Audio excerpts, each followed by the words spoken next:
ሰላም ዩቲዩብ ዛሬም በሌላ ቪዲዮ መጥተናል።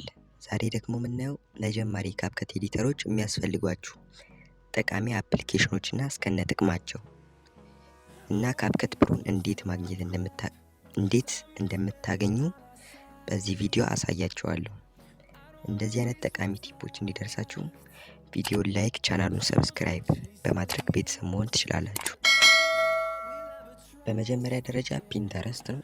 ፒንተረስት እንግዲህ ውስጡ ገብቼ ላሳያችሁ። ቆይ የተለያዩ ኦቨርሌዎችን ማግኘት ትችላላችሁ። ስፍር ቁጥር የሌላቸውን ኦቨርሌዎችን በቀላል መንገድ ማግኘት ትችላላችሁ። ከዚህም በተጨማሪ ደግሞ የሜን ፒኮችን ማግኘት ትችላላችሁ።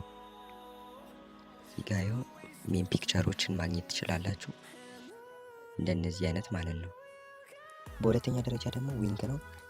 ይህ አፕሊኬሽን ደግሞ የሚጠቅማችሁ የቪዲዮአችሁን ኳሊቲ ኢንሃንስ የሚጨምር ማለት ነው። ኤአይ ፔሪንግ ትሉታላችሁ፣ ቤዚክ ትሉትና ትራይኖ ትሉታላችሁ። ከዛ እዚህ ጋር ቪዲዮአችሁን ታስገቡታላችሁ፣ ኤዲት ያደረጋችሁትን። ከዛ እዚህ ጋር አውቶ ፍሪ ታደርጉታላችሁ ማለት ነው። ቀላል ነው። ሁለቱንም አፕሊኬሽኖች እንግዲህ ምንም አይነት ክፍያ አያስፈልግም እና በቀላል መንገድ ፕሌይ ስቶር ላይ ታገኙታላችሁ ማለት ነው።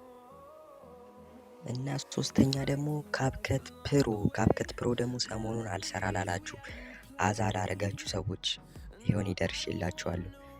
ካፕከት ፕሮ ይኸው በጣም ቀላል ሲምፕል የሆነ እንደሌላው ጊዜ አይደለም፣ በጣም የሚሰራ ነው።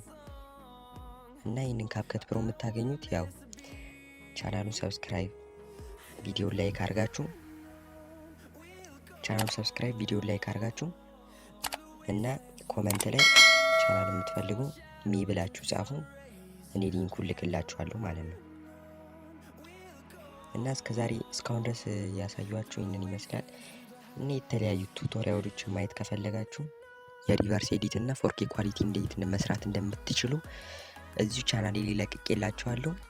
ሰብስክራይብ፣ ላይክ፣ ሼር በማድረግ ኮሜንት ላይ ኮመታችሁ ካፕከት ፕሮን ሊንኩን ልክላችኋለሁ። አመሰግናለሁ።